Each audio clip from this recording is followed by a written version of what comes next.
Welcome to the Grandpa Channel, where stories don't fade, they get recorded. I'm Steve Harris. My grandkids call me Rivers. This podcast is where grandpas and grandchildren pull up a chair, turn on a mic, and let her rip. Grandpa stories are chock full of wisdom, life lessons, and frankly, funny as hell. Your stories are the magic elixir to help your grandkids navigate Mr. Toad's wild ride, aka life. Let's Grandpa. Listen up, grandpas. Have you actually pulled the trigger on recording your life story? I'm talking video, baby. They want to remember your corny jokes, your crooked smile, your rugged good looks, and the jaunty bounce of your voice. What if I told you there was a really easy way to do this? Recently, I sat down and I told my life story on video. Not the whole thing, but the good stuff, the messy stuff, the funny stuff. The parts I didn't want to forget and the parts that I did not want my kids and my grandkids to forget. Planted Media made it so easy. They came to me, set up everything, and then they did some editing voodoo magic that made me look like $1 million. Go to plantedmediaco.com and tell them Rivers sent you, and you'll get a nice little Grandpa Channel discount. All right, back to the show. Good afternoon and welcome to the Grandpa Channel. Today we have an unusual guest, Frank. He's a great guy. I've only talked to him once. It's the first time we've kind of seen eye to eye. Frank, I want you to tell a little bit about yourself, and the thing that really makes Frank unusual and super cool is that he has met the Pope. And I thought that was awesome. But Frank, tell us a little bit about yourself. I was born and raised in the Bronx, lived there for 35 years. I started out, learned how to drive tractor trailers and stuff like that, and I had my own trucking business for a while. I used to go cross country, New York to California, usually like 3 times a month. I met my wife when I was 10 years old, right? And we worked together in a department store at that point. And we were both in high school. We've been together ever since then. We're 46 years married. Congratulations. Thank you. And we've been together since 1973. Holy cow. So wow. We have 2 kids. We have 2 boys. They're both married. My older one doesn't have any children, but my younger one has 2 boys, right?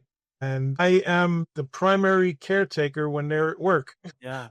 I take care of the boys. My oldest, Liam, he's going to be 8 years old in November. He was my gift in life. So tell me why he was your gift in life. Well, before he was born, right, I was about 15 years ago, I was diagnosed with 4th stage esophageal cancer. Oh my gosh. I went to Sloan Kettering Hospital in New York City. The head of thoracic surgery there pretty much threw a curve at me and said, "You got 6 months to a year." Oh my gosh. Wow. And my whole family was in the room with us, and, everybody's jaw dropped. And I was like, well, it's time to start making plans, And they wouldn't even treat me there. They told me to find a local doctor because they said that they don't have any special programs, and it would be harder on me to have to go down there all the time for chemo and radiation or whatever else they wanted to do. Right? He said, "You're better off staying local, because you're going to wind up getting sick." Okay, and I went to a doctor that was in the area up here, and when I went in to see him, he said to me, he goes, "First things first, we don't put an expiration date on people." Really? He said, we use a little faith and we use whatever is at our means to get through this. He goes, "There will not be any radical surgery," right? He said, "We're going to do this treat it as a chronic disease." And at first I didn't have a lot of faith in it, right? But we started doing the chemo, and after the first round of chemo, the tumor, I had a tumor in my esophagus, right? I had 2 spots in my liver, and it was in my lymph nodes. So after the first round, the tumor shrank 70%. And he said, I said, "That's great. Something's going right here for a change." And Second round, he said, there's no change. And I started to get a little worried. And I thought to myself, well, now there's no change. So that means we're going to go downhill from here. All right. He said, no, it doesn't. He said, no change is good and positive change is good. He goes, we just don't want to go backwards. All right. So he goes, I have more things to try. Okay. So we went and he did more chemo. And I did chemo for approximately 5 years. Wow. And he sent me to a doctor down in NYU in New York City. He was the head of thoracic surgery there. He was doing an experimental thing, I guess, for cryogenic ablutions, is what they called it, where they do it like endoscopy, and they put a tube down your throat, right? And they freeze the tumor, right? And as you are able to swallow again, you start to scrape away the dead tissue. Really? Right. We did this approximately 7 times. And turns out there's no longer a tumor in my esophagus. Wow. Between these two guys, and I'll mention their names because Please do. I owe my life to these two men. One was my oncologist, who is Dr. Jeffrey Ambinder in Yorktown Heights, New York. And the NYU was Dr. Kostas Bezekis, right? Those two men saved my life. When I found out about my grandson, right, we always go for the last 40-something years when I had my business, we went to a tax guy down in Brooklyn. And we were down there getting our taxes done, the whole family. And we went to a local restaurant down there. And as we were sitting in the restaurant, my son and my daughter-in-law give me a little box. And I said, well, what's this? Right? They said, it's for you. Okay. I open it up. And inside, there's a little teddy bear type of thing, right? That says, hi, Grandpa. And I'm like, wow. This just like, I didn't know what to think. I didn't think I would ever see a grandchild.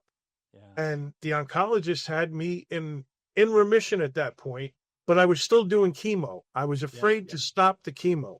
The reason they stopped the chemo was because I got a staph infection in the port.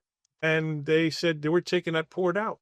And I said, well, what am I going to do? He said, no more chemo. He goes, you're strong, you're healthy. He goes, we're not going to damage your body anymore. He goes, we're going to need that body strong in case we need it later on, right? He goes, right now, we're going to stop.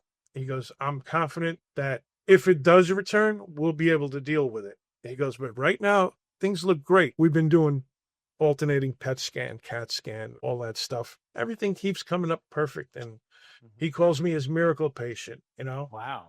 And it gave me a lot to think about because my oncologist is Jewish. He happens to be a rabbi, right? And he's the one that got me thinking have faith in God.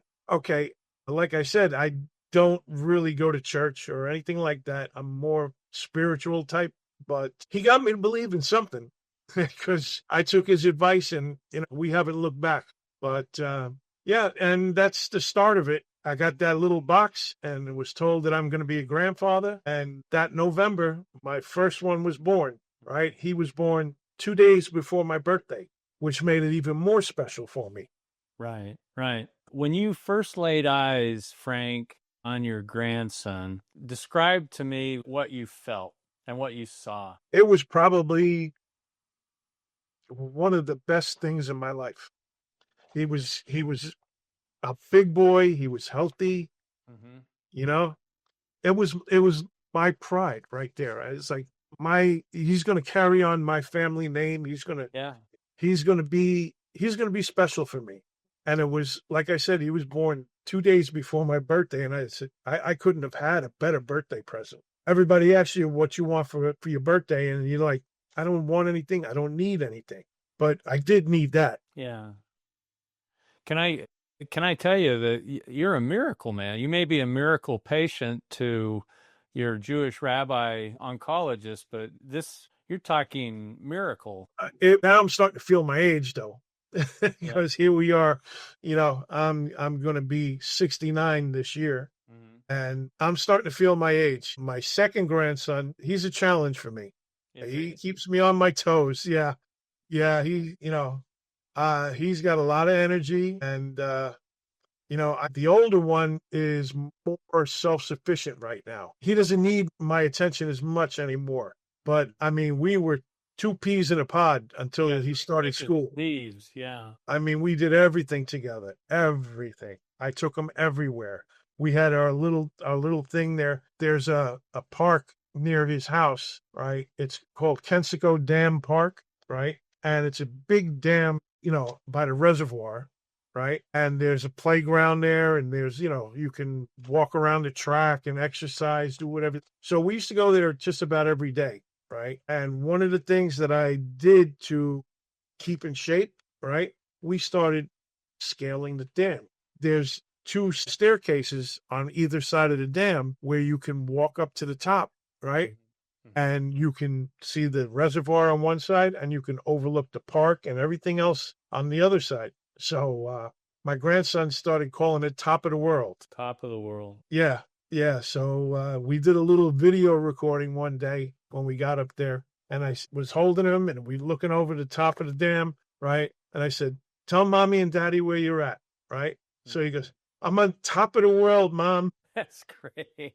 Yeah. So ever since then, we used to do this on a daily basis. We used to go, we used to walk, and I got my strength back doing that, and we got to spend all day together. It was like I would go down there 7 o'clock in the morning when he was first born, because my son and his wife, they both had to work. My son told me, he says, if we have to pay for childcare, he said, both my wife and I have to have second jobs. He goes, and how can we possibly do that and have a child too? So I said, no, you don't have to do that because I'm retired.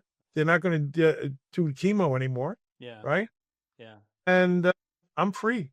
So that's my job now. And I would go down there every day. It's about an hour commute for me with this traffic. So I would go down there every day I would get there like 7 in the morning so that they could get to work. Right. And I would stay there sometimes till 7, 8 o'clock at night, whenever they got home, had to go shopping, do whatever they had to do. And I would do that 5 days a week. I spent all day with him.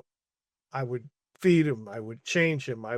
Yeah, he slept on me. He would lay on my chest he'd take a nap. When he got a little older, I'm going to say 2 years old. I found this little taxi cab thing. There was like a little stroller type thing, right? And he loved it. He could press the little horn and hit, steering wheel and all of that. And we used to travel around through the area, right? And there was a train station there in town, and the cab drivers would all line up there, right? And wait for the train to come and take people where they had to go. And we would go down there because he loved to look at the trains coming, right? And we would go down there, and all the cab drivers would honk their horn at him and, wave to him. And he was like a little celebrity in his little taxi cab. And he loved that. We would take that everywhere. We'd walk all over the place. Yeah. Yeah. So basically, Frank, he was literally a gift, but a gift in like numerous different ways because, Oh, yeah. it helped you get your strength back from the arduous recovery from the cancer. And my gosh, it's a gift that keeps on giving. He basically gave me the wool to continue. It sounds like your grandson, especially the first one, but also the second one, of course, have given you a new lease on life. I mean, maybe I'm reading too much into that. No, you're definitely not. You're definitely not reading too much into it. They are the reason I wake up every morning. They are the reason that I do what I do.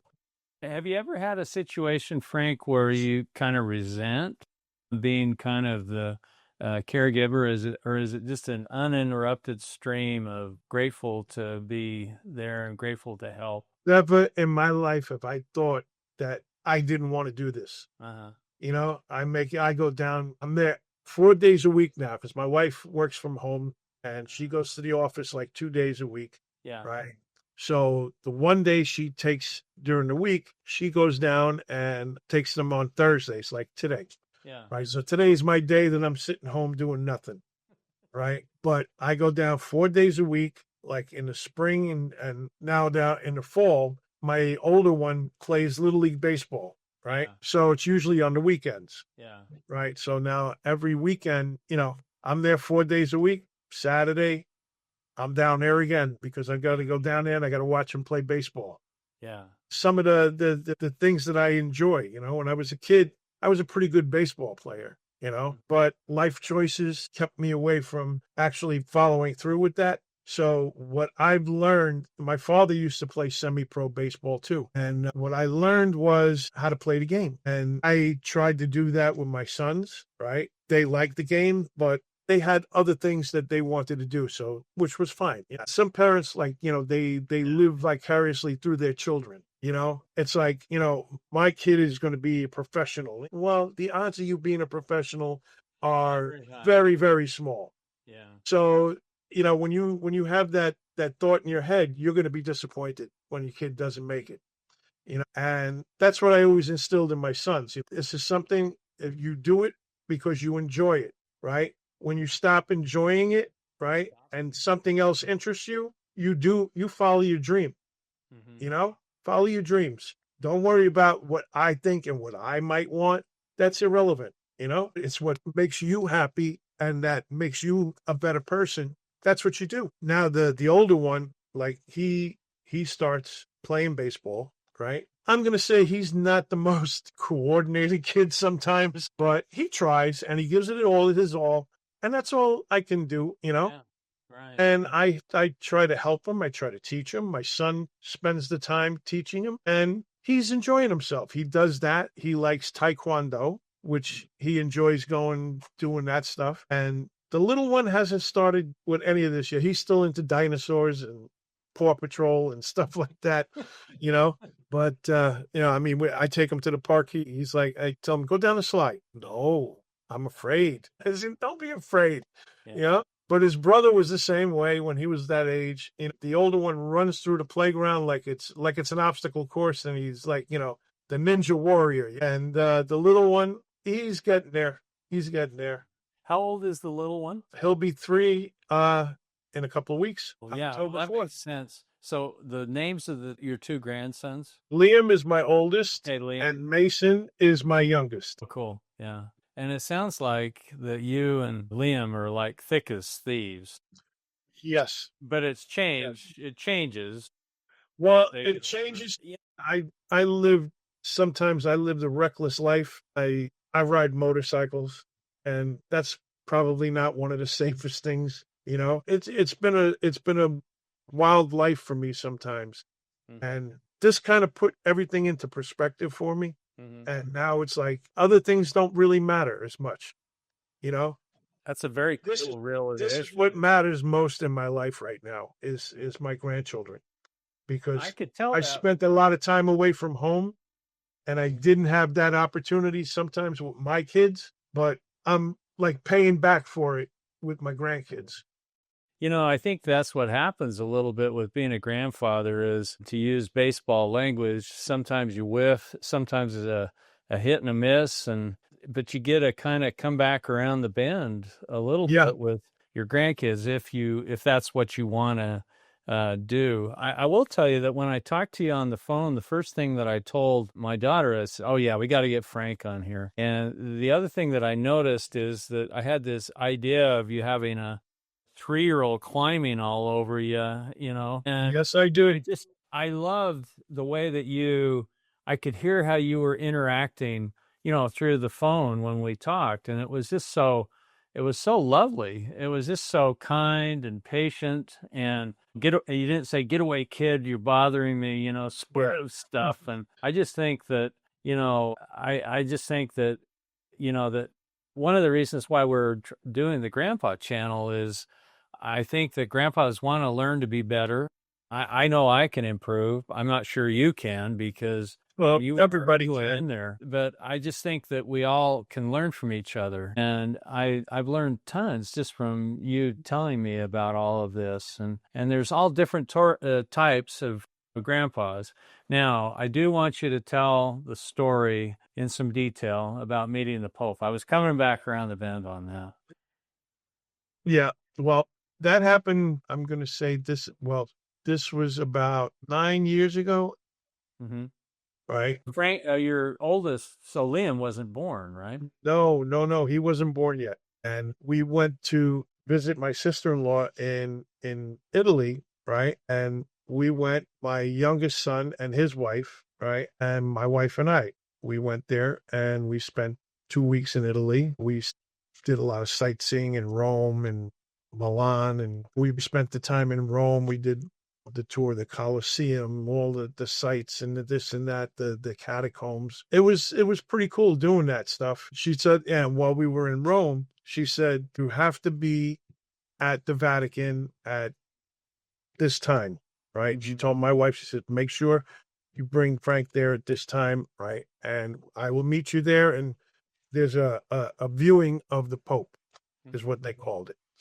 All right. When we got there, she says, you come with me. And they had to wait in line to get into there was like an auditorium where they had to sit and wait. And there was people from all over the world, Really? every shape, size, color, whatever you can think of, person was in there, right? And they were there to view the Pope. And she took me and she brought me in a room with all these cardinals, right? And they were like, you have to do this. You sit here and okay, whatever you do. And I'm like, what's going on here? Yeah. Right? My sister-in-law says, you're going to meet the Pope. I was like, what? Right? And they brought me in, they sat me in a chair, right? And there was like a VIP section in the front where you got to sit there and listen to the Pope give his sermon, right? And after the sermon, he would go around and greet everybody and give them a blessing. So I said, sounds pretty cool, right? I didn't know what to think, right? Yeah. So, and then all of a sudden the people start getting excited. They get cheering and whatnot. And the Pope comes down the aisle, right? And the people are reaching out, grabbing him and holding him. And, they're trying to get him through. And he's just holding people's hands and giving blessings as he's going down the aisle. And after the sermon, he started on one end and he started going around and he shook everybody's hand, right? And gave a blessing, right? And he gave me a rosary. Really? Everybody that was in that little section there, they gave him a rosary that was blessed by the Pope. Yeah. When he got to me, it was like, I'm like speechless. I don't know what to do. Uh-huh. So I bent down on a knee and I took his hand and he gave me a blessing and he gave me the rosary. He said something to me in Italian. I could not understand what he's saying because I don't speak Italian. Yeah. That was like really a cool day. My sister-in-law took a picture of me with the Pope, right? I have it. I don't know if I have it. Send it to me, but you have it, yeah? Yeah, I definitely have it. It's here somewhere. I will send it to you though. Please do. Right. Yeah. I will send it to you. There's a picture of me with Pope John Paul. Wow. That is crazy. That's wonderful. What did you kind of take away from your meeting? How can I say it otherwise? Awestruck. Yeah. It's like you're meeting somebody that is important to so many people in the world that, most people only get to see him in pictures or on TV and you don't ever get that opportunity to like actually shake hands with the man and get a blessing from the man, have him say words actually to you, And it was like, it was a special experience for me. Well, Frank, you're the miracle man. I can see why this had happened. It's very apparent to me that somebody's watching out for you. That's the case. I think believe what a massive influence for good you are to your grandkids. And I'm sure that your sons and their wives just think the world of you. It's interesting. I think that, you lead I don't know the details, but it sounds like you were a pretty rough and tumble guy growing up. And, to have all of these good things and really hard things and then wonderful things happen with your two grandkids. I've got a question for you.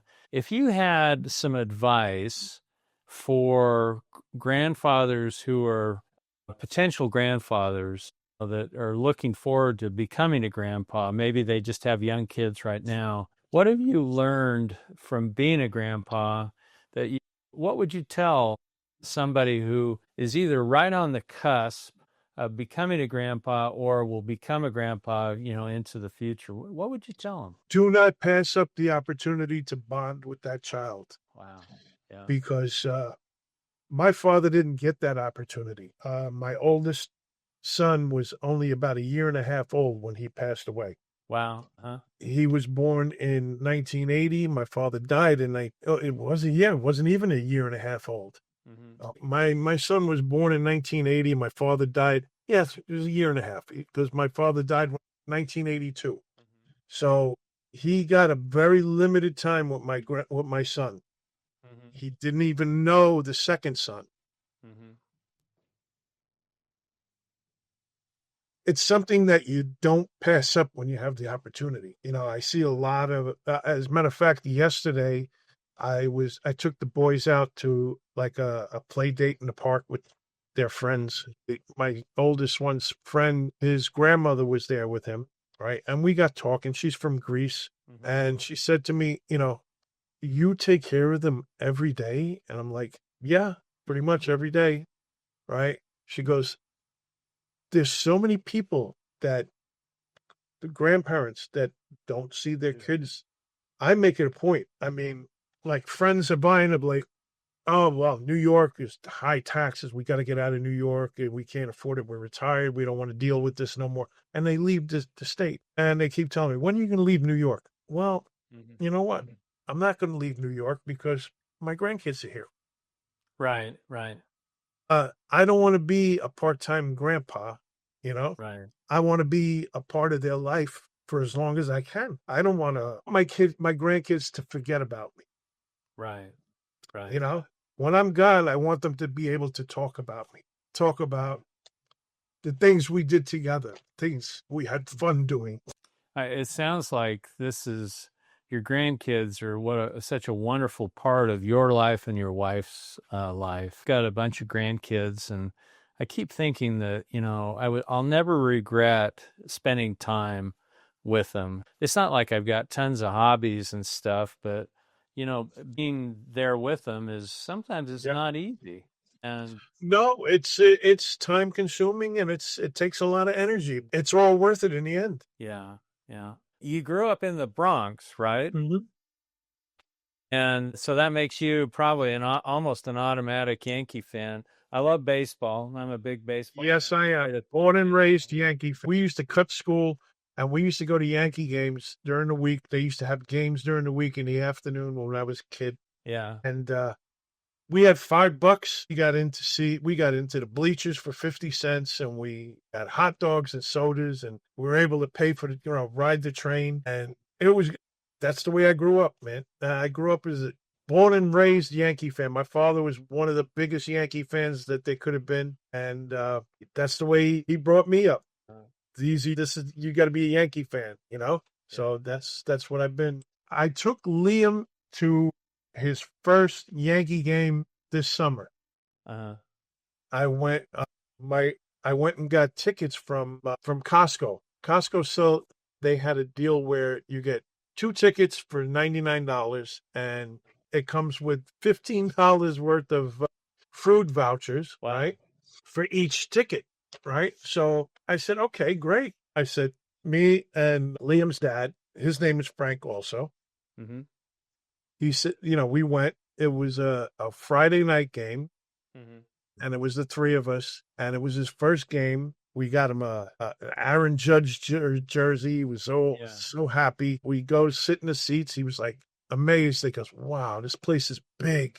Yeah. Right? Yeah. So yeah, it is. Right? It goes, when they do the third game, and it's like they're blasting the music, and they're telling everybody to get loud. And he's like, "What does that mean, get loud?" Yeah. So my son says, "That means you yell, cheer." Right? He goes, "I can yell?" He goes, "Of course you can. Just yell as much as you want." He went crazy. Yeah. He loved it. He loved it. We had the food voucher, so I said, "What do you want to eat?" All right. "I want a hot dog." And now the food vouchers, they're foot-long hot dogs. Yeah. He goes, "I want 2. 2. You're going to eat 2 hot dogs? Right? Yeah. I got it for him. He ate 2 hot dogs. Holy cow. Wow. And he was in seventh heaven there. He goes, Yeah. "Can we do this again?" Yeah. I said, "Of course we can." Yeah. Oh, what a wonderful thing, Frank. I've always told people that being a grandfather is a great gig. Sometimes my patience gets pushed a little Yeah. bit.